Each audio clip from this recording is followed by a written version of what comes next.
මේ වීඩියෝ එකේ මම කතා කරන්නේ අපිට හම්බෙලා තියෙන question set 29 අපි කෙලින්ම question එකට බැස්සොත් කියනවා find the all marks obtained by the students in all the subjects in the first term to the integer. මෙතනදී මේ integer එකක් කියන්නේ පූර්ණ සංඛ්‍යාවක්. ඒ කියන්නේ දශම සංඛ්‍යාවක් තියෙන්න බෑ. අපිට මම මෙතන ආරම්භ පෙන්නන්නම්.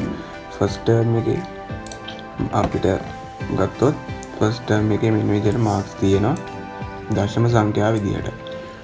මේ question එකේදී කියන්නේ ඒ දශම සංඛ්‍යා ටික ආසන්න සංඛ්‍යා වලට ආසන්න පූර්ණ සංඛ්‍යා වලට වට යන්න කියලා.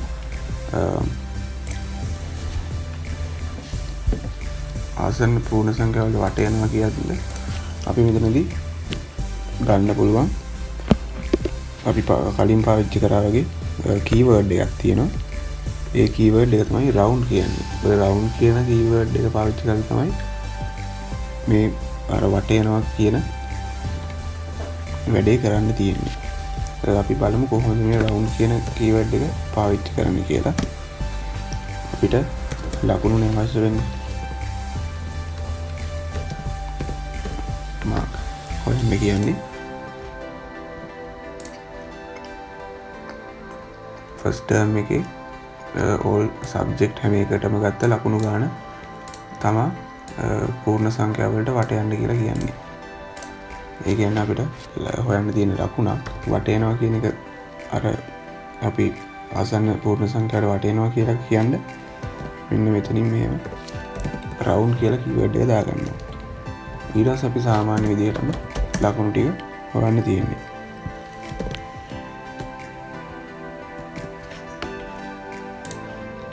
අපි කලින් question set වලදී කරා වගේම normal select for එකක් වැඩ කරන විදිහට table join කරගෙන ලකුණු හොයන්න තියෙනවා.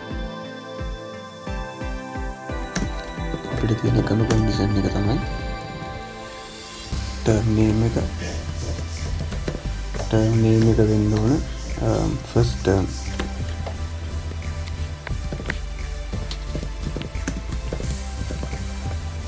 අපි execute කරලා බලමු මොකද වෙන්නේ කියලා. ඉන්න මේ විදිහට අපිට round marks ටිකක් හම්බෙලා තියෙනවා. කිසිම දශම සංඛ්‍යාවක් නැහැ. ඒ කියන්නේ අපේ වැඩේ හරියට වෙලා තියෙනවා. මෙතනදී ඉගෙන ගන්න තියෙන දේ තමයි අපි decimal තියෙන ඒ කියන්නේ දශම සංඛ්‍යා තියෙන සංඛ්‍යාවක් ගත්තොත් ඒක integer එකකට කියන්නේ පූර්ණ සංඛ්‍යාවකට වට යනවා කියන්නේ මෙන්න මේ round කියන keyword එක පාවිච්චි කරලා. අපි යමු ඊළඟ question එකට. මේකෙදි කියන්නේ find the average two decimal places in the marks obtained the students for the first term mathematics subject. ඒ කියන්නේ මෙන්න මෙතන මේ කියන average two decimal places කියන්නේ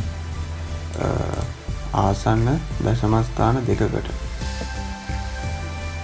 ඒ කියන්නේ මෙතන කියනවා අපි සාමාන්‍යයෙන් දැන් මේ average එකක් හොයනවා කියන්නේ ලකුණු වල total එකක් අරගෙන ඒ total එක බෙදෙන වැඩක් නේ එතන වෙන්නේ. එතන එහෙම බෙදීමකදී දැන් දශම ස්ථාන ගොඩක් එන්න පුළුවන්. ඒන දශම ස්ථාන වටේලා ආසන්න දශම දෙකකට වටේ ගන්න average එක ගන්න keyword එක තමයි මේ ගන්න කියලා තියෙන්නේ decimal places දෙකකට. අපි බලමු කොහොමද මේක කරන්නේ කියලා. අපිට ඕන මෙතනත්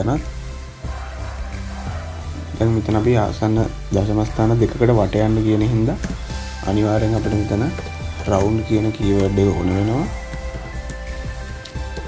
අපි ඒ වගේම වට යන්නේ ලකුණක්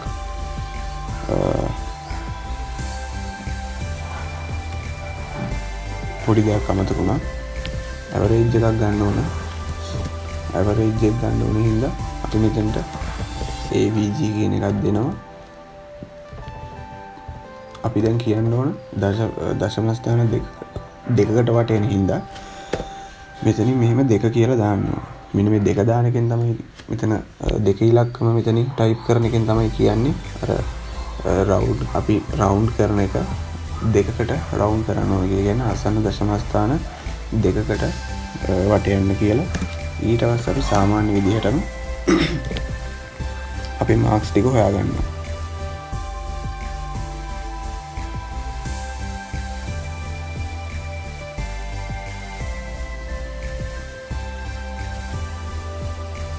අපි එක්සිකියුට් කරලා බලමු. මෙන්න මේ විදිහට 71.84කට මේක ඇවිත් තියෙනවා. මම පෙන්නන්නම් මෙන්න මේ ඇවරේජ් එක වටයන් නැතුව ගත්තොත් කොහොමද එන උත්තරේ කියලා. අපි සාමාන්‍ය විදිහට ඇවරේජ් එක ගත්තොත් අපිට මෙතන එනවා 71.845ක් කියලා. අපි අරක රවුන්ඩ් එක දාලා ආසන්න දශම දෙකකට වට යවුවම තමයි 71.845යි කියලා ආවේ. 8.4යි කියලා ආවේ. හරි, ඊළඟට අපි යමු ඊළඟ ක්වෙස්චන් එකට. මෙතනදී කියනවා what is the lowest mark obtained for science subject in all term examinations of students in class 11A. ඒ කියන්නේ 11A class එකේ 11A class එකේ all examination වල තිබ්බ science වලට තිබ්බ අඩුම ලකුණ මොකක්ද කියලා අහන්නේ. අපි කලින් ඕන තරම් මේ වගේ ක්වෙස්චන් කරලා තියෙනවා. ඒ විදිහටම මේකත් lowest නම් අපි mean කියන keyword එක පාවිච්චි කරන්නේ. ඒ විදිහට අපි හොයාගමු.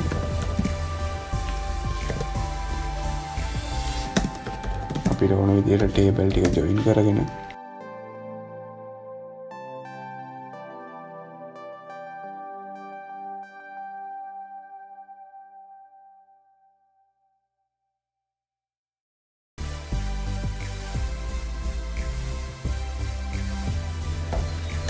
අපි මේක එක්සිකියුට් කරලා බලමු. අපිට ඇවිත් තියෙනවා 23.5ක් කියලා. ඒ කියන්නේ සයන්ස් සබ්ජෙක්ට් එකට 11 ක්ලාස් එකේ තිබ්බ මිනිමම් මාක් එක අඩුම ලකුණ 23.5. අපි යන් ඊළඟ ක්වෙස්චන් එකට. මෙතනදී කියන්නේ find the average of the marks obtained in Amanda Moses second term mathematics, science and Sinhala language and literature. Amanda Moses කියන ස්ටුඩන්ට් සෙකන්ඩ් ටර්ම් එකේදී මේ සබ්ජෙක්ට් තුනටම ගත්ත ලකුණු වල ඇවරේජ් එක තමයි අහන්නේ. අපි ඒකත් ටයිප් කරගමු. අපි මේ වගේවත් කලින් කරලා තියෙනවා. අපි ඕනි සිලෙක්ට් කරලා ඇවරේජ් එකක් හොයන්න. මොන වගේද මාක් වල දැන් සාමාන්‍ය විදිහටම කරගෙන යන්න තියෙන්නේ.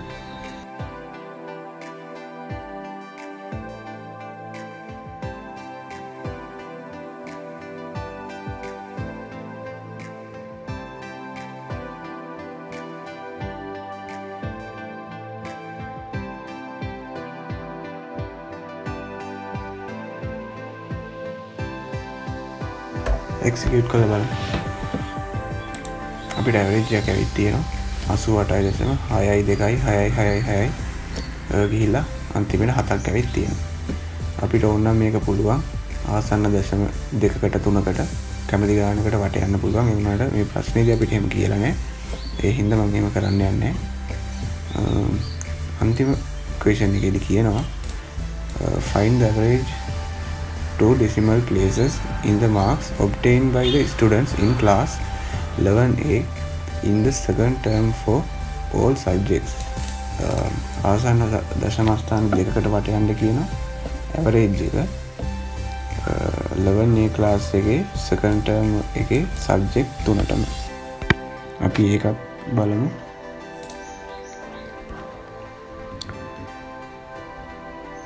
අපි මේ කෝඩ් එකම මොඩිෆයි කරලා ගමු.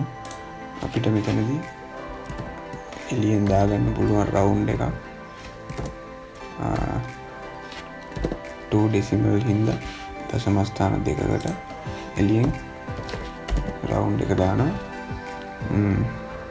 අපිට මෙතනදී සබ්ජෙක්ට් ටේබල් එක අයින් කරලා දාන්න පුළුවන්. මොකද සබ්ජෙක්ට් එකක් ස්පෙසිෆයි කරලා කියලා නැති නිසා මම සබ්ජෙක්ට් එක අයින් කරලා දානවා.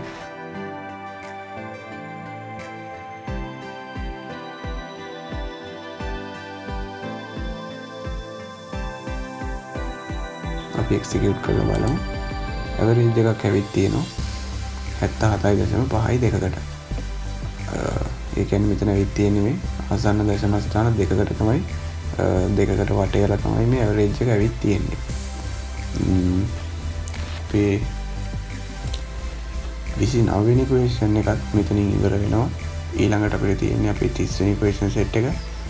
මේ අපි 15 වෙනි ක්වෙස්චන් සෙට් එකේ ඉඳන් ආපු සිනාරියෝ එක, ඒ කියන්නේ අපේ මේන් ක්වෙස්චන් එක අපේ 30 වෙනි ක්වෙස්චන් සෙට් එකෙන් ඉවර වෙනවා. අපි ඊළඟ වීඩියෝ එකෙන් බලමු කොහොමද මේ 30 වෙනි ක්වෙස්චන් සෙට් එක කරන්නේ කියලා.